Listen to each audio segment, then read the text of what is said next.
My name is Charlie Guzman. I am an independent owner-operator out here in the Port of Oakland, and I choose by choice to be a owner-operator for several reasons. One of those reasons, it's just the flexibility of time. I like that. I've worked for companies where I've been a driver, and I just don't like them to set my schedules. It's just a personal thing. That's the way I'm wired. I like it, and just set your own days, your own times, your own trips, where you want to go, where you don't want to go, what you want to haul, what you don't want to haul. Some stuff is really heavy, some stuff is not. I have the choice of deciding whether I can haul that or not, I can go there or not,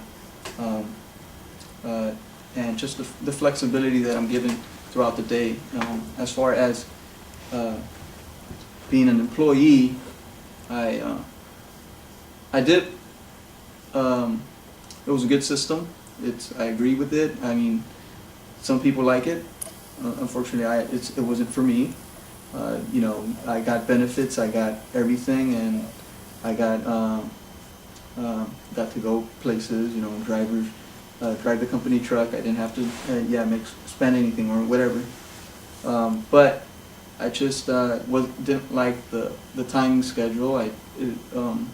It's just everything that went around being with the dispatchers, with everything. I worked for the big company, so they chose where I went.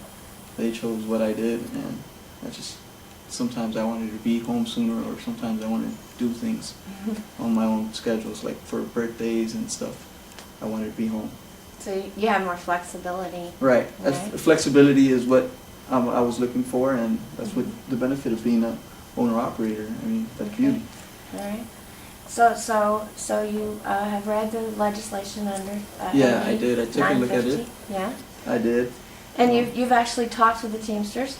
I have. Right. I've approached them a couple of times and gone to their meetings and attended their meetings, and you know,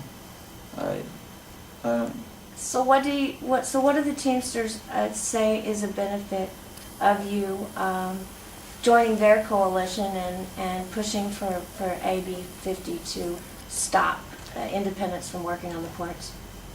Well, what they're saying is, what they've told me was, you know, if you become an employee, you'll get benefits, you'll get medical care, you'll be taken care of as far as workers' compensation, you know, and you'll have a retirement plan, also all of that included.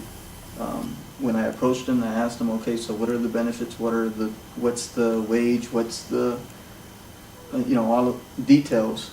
They couldn't give me that because I was an employee. They said, you know, we can't give you that until you are an employee.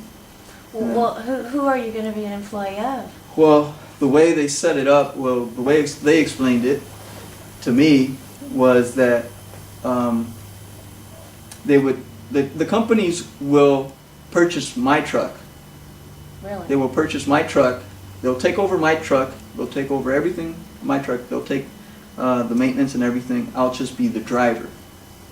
Okay. So I don't see how that's going to happen. You know, I'm on a loan for my truck, and for them to take over my truck. I don't understand how a company would do that, or if they would do that, if they can fix it in their budget. Right, so the Teamsters are going to force them to buy your truck, right, and take over all the expenses and pay you an hourly wage to drive it. Exactly. That's a pretty good deal, right? Yeah. Do they have any idea who's gonna do this for you? I mean, did they give you any idea who this person was going to be? No. No? No company that I've spoken to and approached would agree to that, for me to sell them my truck and just purchase it out here. I mean, I don't understand which company would. I understand other companies like Knight, big companies, Swift, they do that program. They offer that program. So You know, if you want to be an employee, Coca-Cola has trucks. You can go to them, and I've approached them and I told them, you know, hey, what's going on? You know, Coca-Cola has trucks. Let's go to them. I can work for them. You know, they'll pay me an hourly wage. So I have that choice. I can go to Coca-Cola and work for the wage that they decide. But you want to keep working on the ports? But I want to stay in the ports, and I choose to stay in the ports. Okay. Yeah, and so there are companies here in ports that offer employee service also. I mean, you could be an employee, and whether I agree with their system or not is, you know, it's my choice. I don't agree with that. I don't agree. So with did being you an talk to any of these companies? Did you speak to any of them? The companies, as far as employees, yeah, the company that I was working with offered both employee system and also an owner-operator system. Okay. I was an owner-operator. Right. And, you know, they have employees as well, so that drive their trucks. So they have their trucks, I have my truck. Did they want to buy your truck? No, they didn't. They didn't want to buy your truck? No. They didn't want to buy it and maintain it? No. No? And give you all these benefits to drive your own truck? No. No? No. Well then, where's the Teamsters getting this idea from, right? I have no idea. Yeah. And I just don't understand how it will work with getting it with the companies, sending it a deal with the company. So I think that I personally thought that it would be through the government, that the government will make these companies buy these trucks. That's what I personally believed, and that's what I thought that they would do. Force the government to have these companies purchase our trucks. Wow. Which, well, I'm not saying unfortunately, that that's what they right. asked, Unfortunately, so what they Doug Block and the Teamsters Union, they don't have the power to make the government buy your truck or to make the government force any employer on the ports to do what they're saying. Right. What they're hoping is that's going to happen, but they're looking for, I think, owner-operaters such as yourself to support them in the efforts to then support AB 950.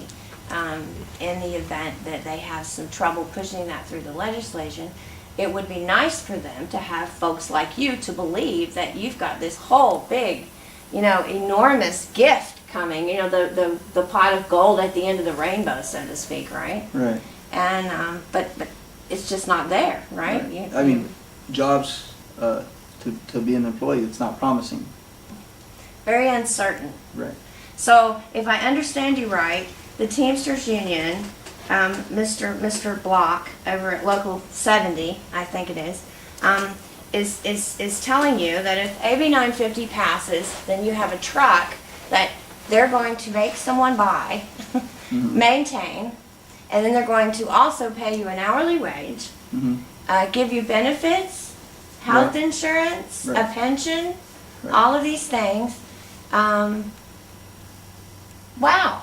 It seems like a sweet deal. That's quite a package. Yeah. Did they give this to you in writing? No. No, did you ask for it in writing? Yes, I Yeah, did. I did. and they wouldn't I did, give it and to you? I'm asking for it in writing. I've asked for it from numerous members of Teamsters, and they say, you know, we can't do that yet until you're an employee.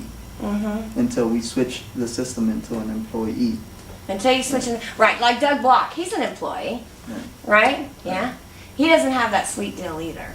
In case you didn't know that. No, he doesn't. He doesn't have a collective bargaining agreement, and that's what he's talking about when he says that they want to make all of the Oakland port drivers employees. Then they'll have a labor election. You know, he was telling you told me that he said 51%. Well, yeah. It's actually 50% plus 1. It's called simple majority. Right. Right. He said that the majority, what numerous members of the Teamsters have said is not just Doug, it's just all of them. Numerous of them explained it. Said, you know, we'll take the majority we'll go to your company, the company that I was with. The company that you don't work for yet, right? Well, they said that the company that I was working with as an owner-operator, they would approach them because I'd be an employee with them, which, I mean, I'd have to, excuse me, sorry about that. Well, I'd have to be an employee, be a employee for that company, and then I would they would approach our company, my company, and the company that I'm working with, and say 51%. Excuse me, sorry.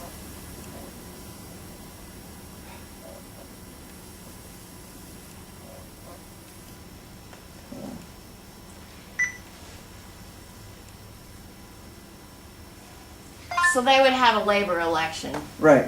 They would have a labor election, Right. and then 50% plus one, which would be simple majority, would determine whether or not you were actually a union. Right. So after going through all of this, and you're going to work for an employer that may or may not exist at this point in time, you still have to go through a labor election, become a union, and then they would have to negotiate whatever your conditions were. Right, which I brought up the example of Horizon. You know, I've gone to them. They're a port company, and I tried to approach them, and I tried to, the first time coming out here, try to apply for them, and they said, no, you got to go to the union place, and you got to sign up and everything, and you know, there's a long line, a seniority list, which doesn't guarantee your position. So.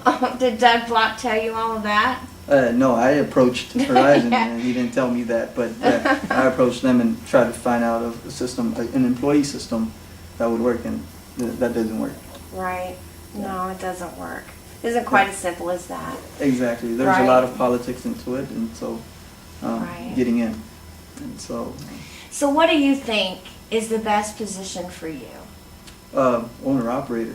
You think being an owner-operator, and Owner you'd like to operator. continue to do that? Well, yes, my mentality, my personal goals, I can accomplish as an owner operator, and just reach out to other people in the community as far as growing.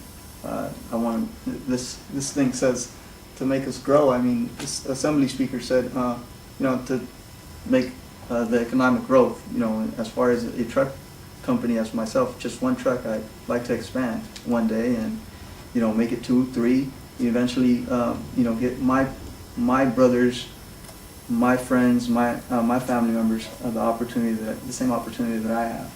Yeah, that's sort of what the American dream is really all Exactly. about, right? Exactly. So so passing AB 950 and eliminating owner-operators on the port really takes your opportunity away from having the American dream that Doug Block's trying to sell you Right. in the first place, right? Right. Exactly. I don't see how